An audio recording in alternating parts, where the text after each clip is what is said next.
শারীরিকভাবে সম্পূর্ণভাবে আমি এখনো সেভাবে সুস্থ নয়, কিছু সমস্যা এখন রয়ে গেছে। আর দেশে কবে যাবো স্বাভাবিকভাবেই শারীরিক সুস্থতার সাথে রিলেটেড এটা।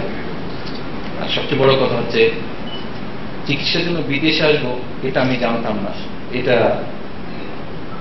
যিনি জানতেন, যিনি পাঠিয়েছেন আমাকে, তার কাছ থেকে জানতে হবে বা তার নির্দেশ যেদিন হবে সেদিন ইনশাল্লাহ দেশে।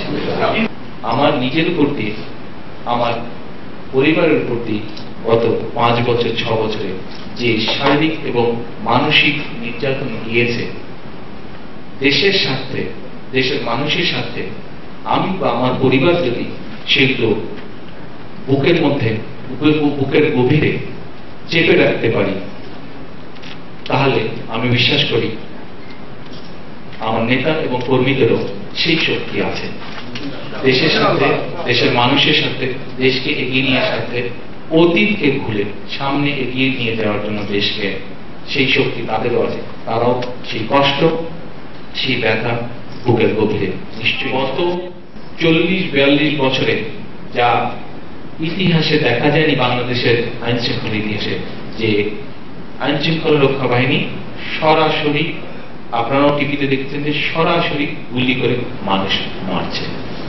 হিউম্যান রাইটস রিপোর্টগুলো দেখলে দেখা যাচ্ছে দেশের আজকে আইন শৃঙ্খলা থেকে আরম্ভ করে, দেশের মানবাধিকার থেকে আরম্ভ করে যে অবস্থা বা পরিস্থিতি কোথায় গিয়ে পৌঁছেছে সেটি নিয়ে দেশের মানুষ যখন আতঙ্কিত, সেটি নিয়ে বিদেশি মানুষগুলো আতঙ্কিত, বিদেশি অর্গানাইজেশনগুলো।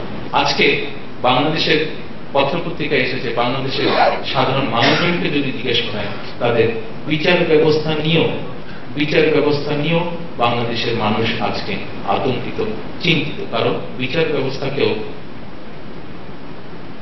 বলা যায় প্রায় পুরোপুরি ভাবে আজকে বাংলাদেশ 71 সালে স্বাধীন হওয়ার পর থেকে আজ পর্যন্ত আন্তর্জাতিক কোন সংস্থা এভাবে কখনোই বলে, কোন সরকারের সঙ্গে কখনোই বলে নাই যে সরকার বা সরকারের উচ্চপদস্থ ব্যক্তিরা দুর্নীতির সাথে জড়িত।